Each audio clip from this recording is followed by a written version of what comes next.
So that tells you that the man that is going to judge that is a criminal himself who has made it odious to you. He should recuse himself from the case entirely. He should not be part of it. Some people are already saying that. 100%. The point is that disobedience. I know the way we are having now. Obi is a man who is at the right place at the right time. Lucky man. And things is exactly. But the point is, what we got to have now that we have to remember that this obviously Obi will not get the mandate in the judiciary. Let everybody have a demand. So what everyone has to be preparing, you cannot, I'll repeat it again, you can't get this thing by negotiating with them. You can't get this thing by, if you like, block the road from morning to night. They will not going to, in fact, Tinubu will not even listen to you. It won't make any difference. The only thing that will make difference that this has to be a violent, because it can only get things of a violent demonstration. Like a pure war revolution. Even Fani-Kayode, they will run. Where can he fight? He will run. There's no way we can get if it's not a pure revolution. And that revolution will be happening towards that now. Can you not see? They're already pushing people towards that. They are not trying to scare them and say, hey, be careful, oh. Don't start what you can't finish. Oh. We know that you are all getting ready. You want to start something. Oh. They are pushing people there, and they are telling people not to go there. But the way it is right now, everybody they go last. So I can smell it. You know the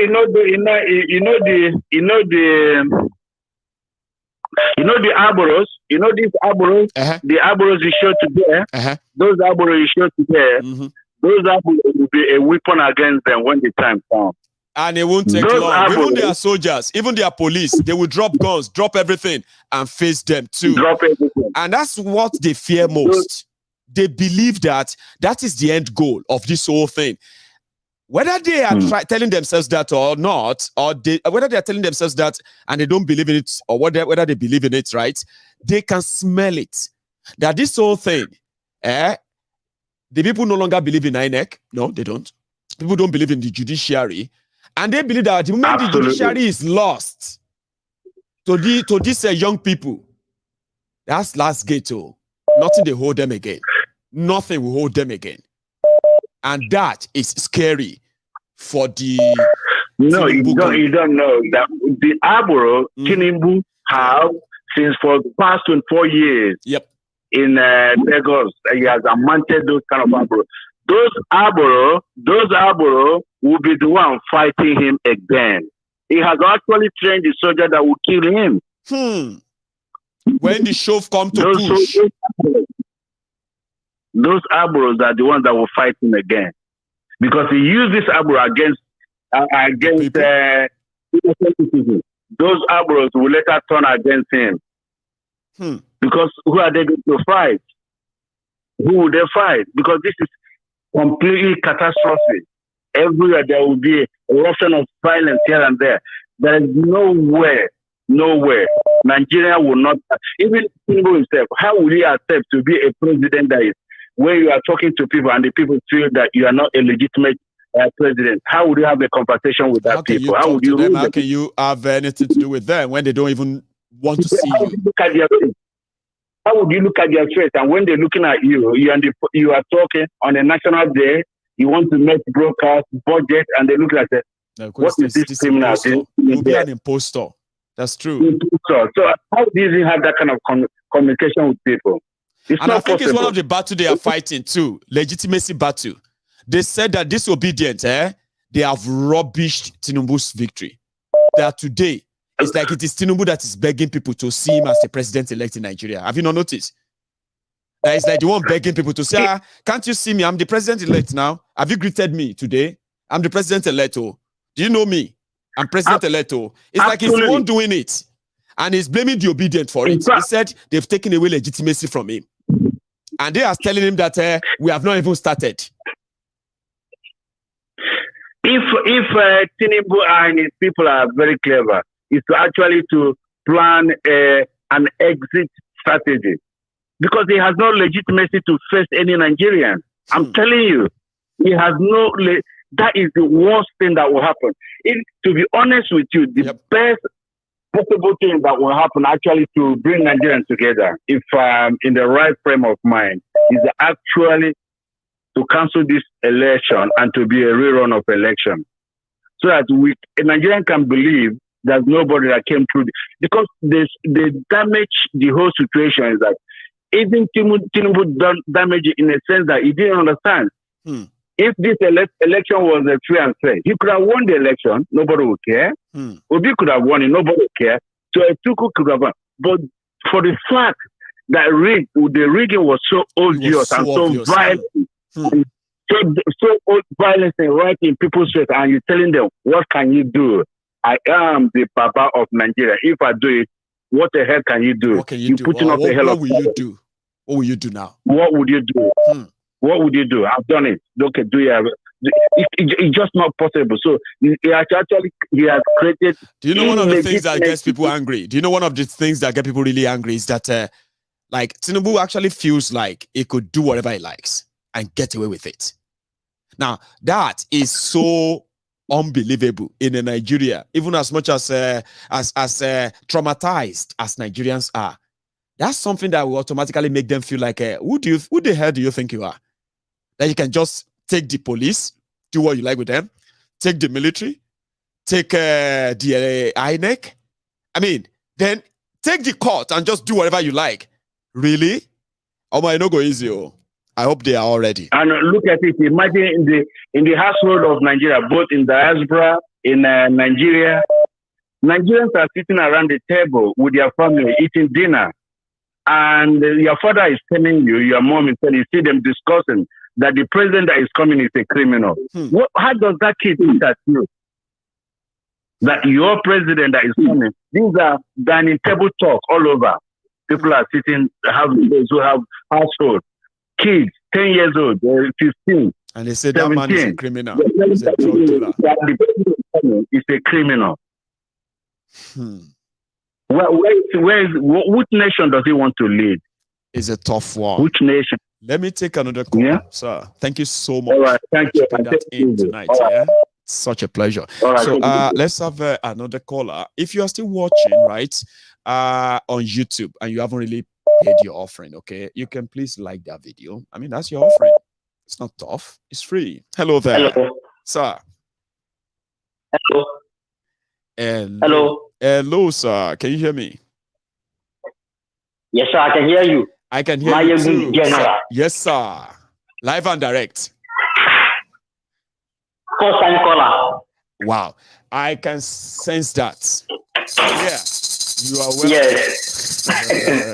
Now you believe it's live. So Olakunle by name from US. Say that again, sir. Yeah. Olakunle by name from US. Olakunle from the US. Yes, sir. It's a pleasure meeting you. Yes, sir. And then I know we've met many times. You've been a regular. But speaking directly one-on-one tonight, it's my pleasure. So everybody can hear you too. Please, go on. Yes, sir.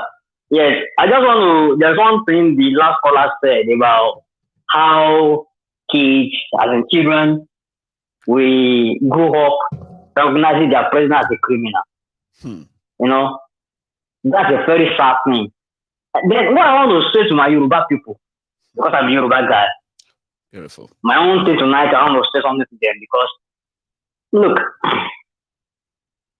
they've been bashing left and right anyone that opposes the Milocon, that they are bastard, or they are this, they are that. Oh my, anyone.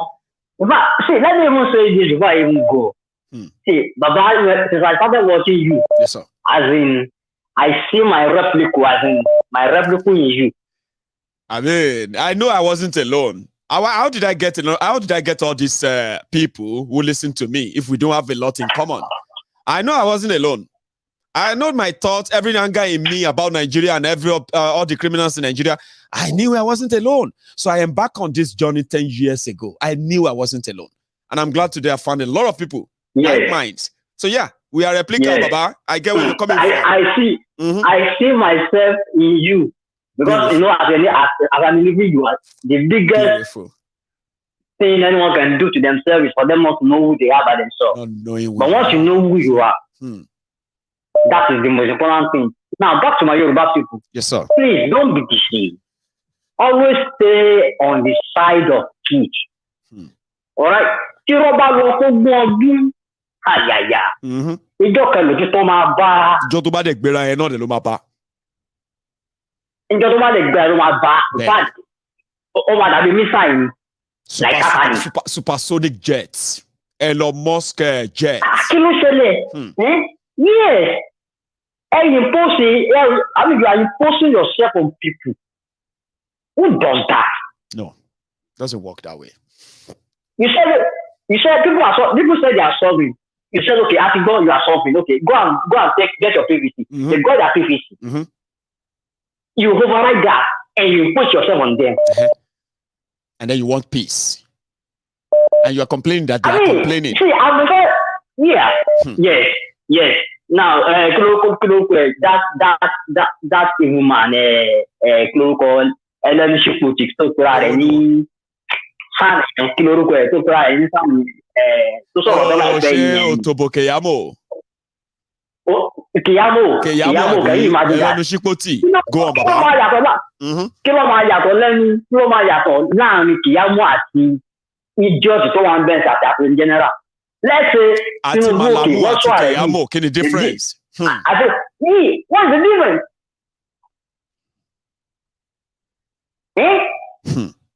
Nítorí kéde, nítorí owó, nítorí dọ́là, nítorí pound. Torí èkéne. I mean, what is this? I just hope Nigerians will not let them go this time around. Well, I hope so. I hope so. They won't let them go. I hope they won't bow to their oppression and suppression, because that's what they've been doing. They are pushing. You see, something is this, there is actually massive protest going on in Nigeria. They are underreported. I have to say this to you. For days now. Sure you get. In Kano, in Kaduna, in River State, okay? In Imo State, in Enugu, in Kogi, where Yeye Bello comes from, right? People are protesting that they were rigged. Nasarawa, Niger, Bauchi, all these places. But you know why they haven't really made it to the front pages yet? Now, because they have not started their normal killings.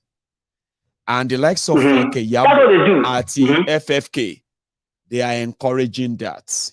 Once they start, that idiot in Babonia. Sure, you guys. It's unfortunate, and guess what? The same Fani-Kayode, the same Fani-Kayode had this to say about the Igbos not long ago. Stay back or listen. I want you to say something about it. Don't go anywhere yet. So, do you want me to be honest or just speak, political correctness here? But I choose to be honest with you. And for me to be honest with you, I have to go back a little bit. But let me start with the situation that we're facing in this country today. If you believe that those that are in power in Nigeria today would ever contemplate the possibility of giving power to an Igbo man in 2023 or thereafter, then you still haven't fully understood the challenge and the problem that we have in this country today. You need to understand that the mindset of some of these people, not all, some, but those that Buhari represents, that is his own clique within the Fulani ruling class, not all Fulanis, but his own clique, who are in power today. Their mindset is that the most dangerous people in this country and the people that they must suppress more than any other are the people of the Southeast. And you need to understand that before the Civil War, and I need to go back in history because that's a damn good question and it deserves a clear answer, a thorough answer. Let's go back a little bit. Before the Civil War, these same people, he, for example, was active then. And you need to remember the role that they played on the night of July 29th, 1966, when the Northern Officers Counter Coup took place. And 300 Igbo officers were killed in one night, including an Igbo head of state. He was involved. And many of them that are running this country in that cabal today were involved, or he supported it. They said it was to pay back for what had happened in January 15th, 1966. Now, after that, what happened? The same people unleashed their people on Igbo civilians in the northern part of this country, and the figure that is often cited is 30,000 were killed. It's not true. So, are you there, sir? Yes, I am there. I heard everything. That is the man who is now helping the same Boko Haram to rile ethnic tension, tribal hatred and division, and they are calling for the heads of the Igbos. Remember the role they played on Bad Boy in Lagos? The same FFK. So, yeah, that's what they do. That's what they do. Okay, that's what they do. Because Yoruba people will say, Tinubu hasn't lost any election before. He has 6 governors. Okay, you see, one thing about winning that everybody needs to pay attention to. Okay, it's not just winning. How did you win? Just show us. Look at this idiot. You won, Abi. Oh, yeah, yes, show us. Look at this idiot in Ekiti. He just got Ekiti to already serving election advocate. Fire to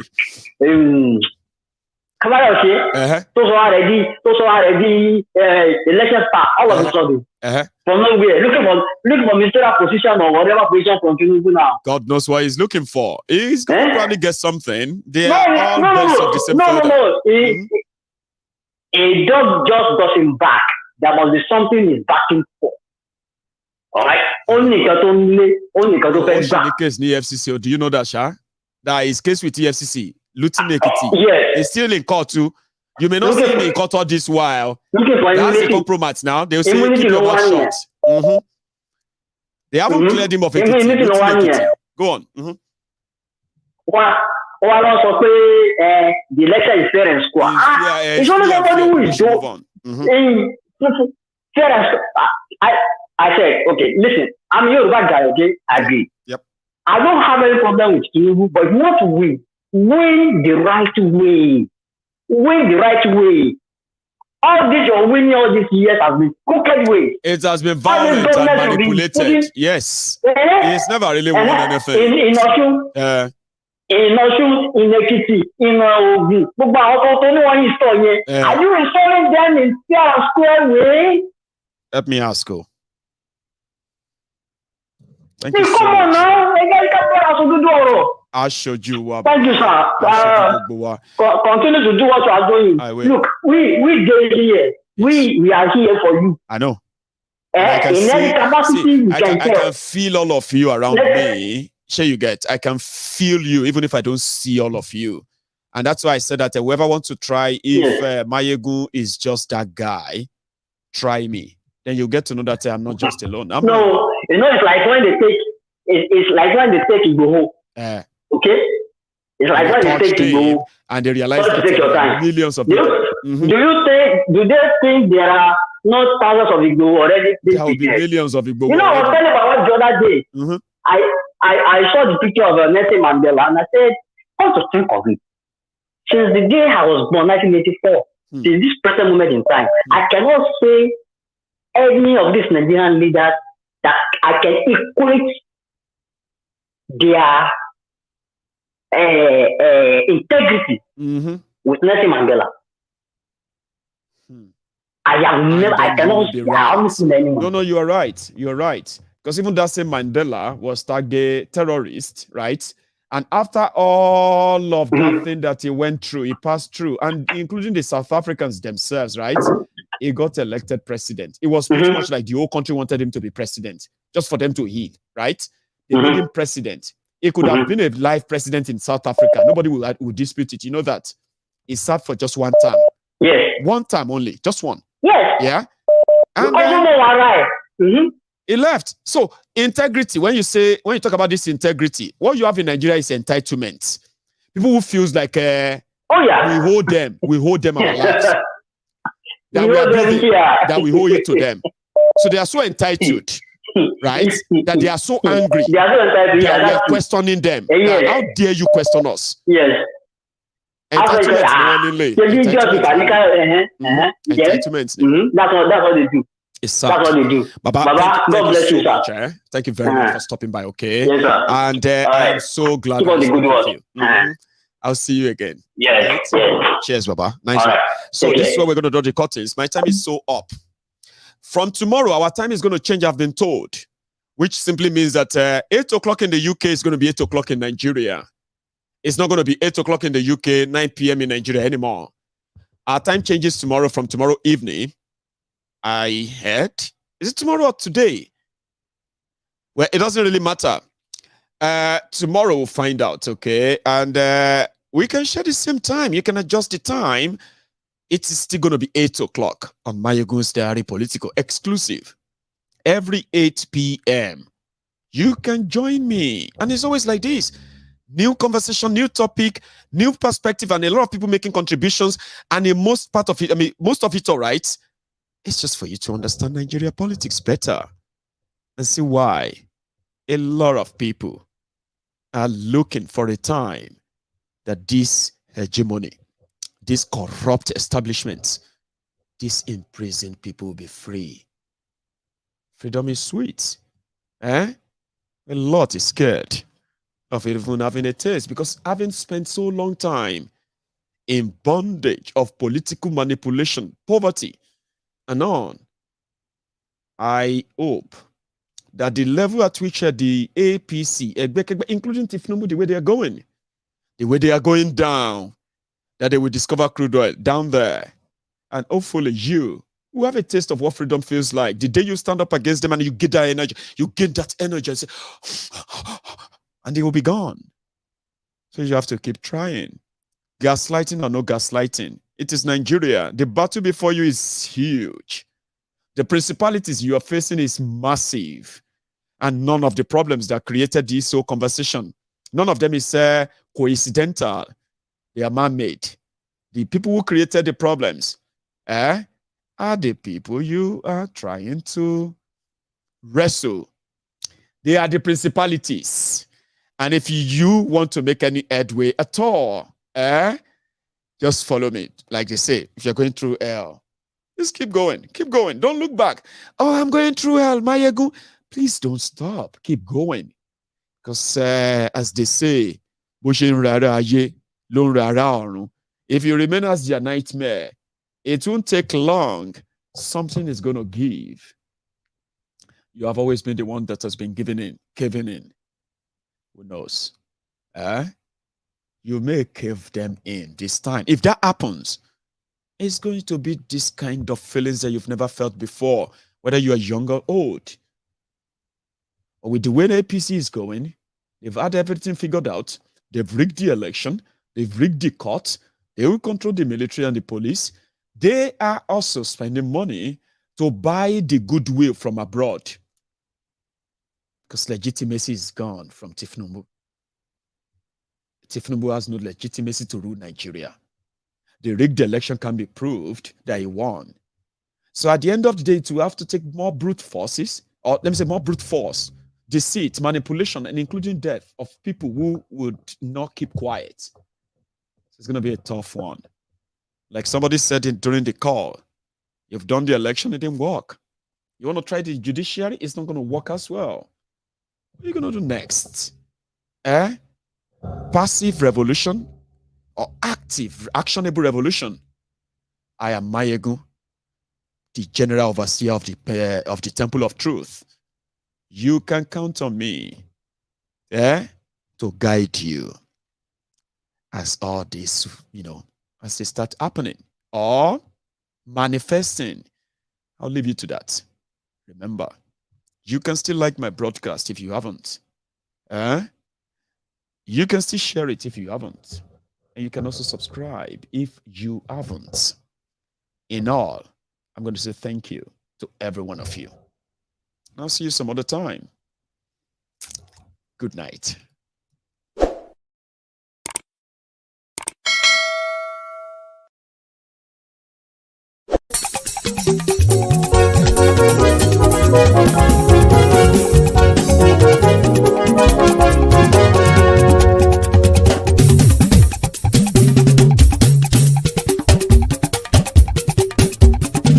Mayegun làwa mọ̀ làmọ̀ tó dòdòdò. Mayegun Diary láyé bí nọ́mbà wá. Mayegun làwa mọ̀ làmọ̀ tó dòdòdò. Mayegun Diary láyé bí nọ́mbà wá. Mayegun ti dé o ọ̀rẹ́ ara ìlú. Mayegun Diary láyé bí nọ́mbà wá. Lórí Facebook, lórí YouTube. Mayegun Diary láyé bí nọ́mbà wá. Gbogbo bó ṣe ń lọ ni Mayegun já wa sí. Mayegun Diary láyé bí nọ́mbà wá. Àṣírí ọ̀jẹ̀lú kì í bò níbẹ̀ o. Mayegun Diary láyé bí nọ́mbà wá. Bó bá ṣe eré àní Mayegun máa wí. Mayegun Diary láyé bí nọ́mbà wá. Ó sì tún ṣe eré wàá gbọ́ níbẹ̀ o. Mayegun Diary láyé bí nọ́mbà wá. Mayegun Diary, Diary politico. Mayegun Diary láyé bí nọ́mbà wá. Godfatherism kò sí lọ́rọ̀ Mayegun. Mayegun Diary láyé bí nọ́mbà wá. Ẹ farabalẹ̀ sẹ́ o kẹgọ́rọ̀ lẹ́nu o. Mayegun Diary láyé bí nọ́mbà wá. Àní Mayegun làwa mọ̀ tó dòdòdò. Mayegun Diary láyé bí nọ́mbà wá.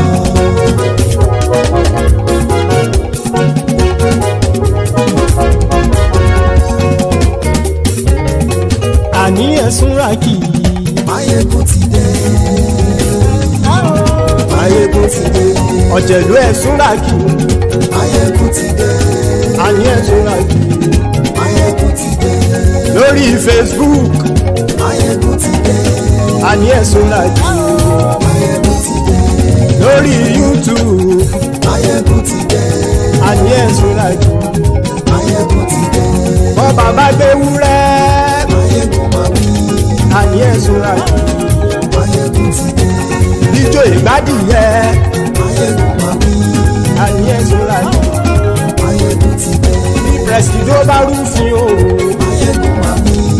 Àní ẹ̀sùn ràkì. Mayegun ti dé. Kí gómìnà kówó jẹ. Mayegun máa wí. Àní ẹ̀sùn ràkì. Mayegun ti dé. Ọlọ́pàá tí ń gba rìbá. Mayegun máa wí. Àní ẹ̀sùn ràkì. Mayegun ti dé. Aṣòfin tí ń rúfin o. Mayegun máa wí. Àní ẹ̀sùn ràkì. Mayegun ti dé. Òpùrọ́ olóṣèlú. Mayegun máa wí. Àní ẹ̀sùn ràkì. Mayegun ti dé. Ọ̀jẹ̀lú ẹ̀sùn ràkì. Mayegun ti dé. Àní ẹ̀sùn ràkì. Mayegun ti dé.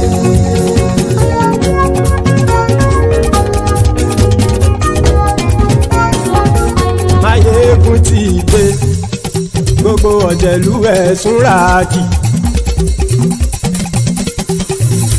Mayegun ti dé. Gbogbo ọ̀jẹ̀lú ẹ̀sùn ràkì. Ṣùgbọ́n ní bá ti ṣe èyí tó yẹ kí wọ́n ṣe, ọmọ bá dèrò ní fi wọ́n níran o. Mayegun ti dé. Gbogbo ọ̀jẹ̀lú ẹ̀sùn ràkì. Mayegun ti dé. Gbogbo ọ̀jẹ̀lú ẹ̀sùn ràkì. Ṣùgbọ́n ní bá ti ṣe èyí tó yẹ kí wọ́n ṣe, ọmọ bá dèrò ní fi wọ́n níran. Wọ́n fowó bẹ́ẹ̀ o. Mayegun ó sọ pé wọ́n ò bẹ́ẹ̀. Wọ́n fowó bẹ́ẹ̀. Mayegun ó sọ pé wọ́n ò bẹ́ẹ̀. Oníkan ṣáàtì ṣe èyí tó yẹ kí wọ́n ṣe. Fáwọn ará ìlú tó gbé wọn débẹ̀ o. Mayegun ti dé. Gbogbo ọ̀jẹ̀lú ẹ̀sùn ràkì. Mayegun ti dé. Gbogbo ọ̀jẹ̀lú ẹ̀sùn ràkì. Ṣùgbọ́n ní bá ti ṣe yìí tó yẹ kí wọ́n ṣe, ọmọ bá dẹ́rọ̀ ò ní fi wọ́n níran. kì máa yí ṣeré ọ̀rọ̀ yìí kì í ṣẹ̀fẹ̀ kì máa yí ṣeré ọ̀rọ̀ yìí kì í ṣẹ̀fẹ̀ ẹni bá ti lè lẹ́bọ̀ lẹ́rù o ọmọ bá dèrò kàṣàyè tú wọn síta. Máyégún ti dé gbogbo ọ̀jẹ̀lú ẹ̀ súnra kí. Máyégún ti dé gbogbo ọ̀jẹ̀lú ẹ̀ súnra kí.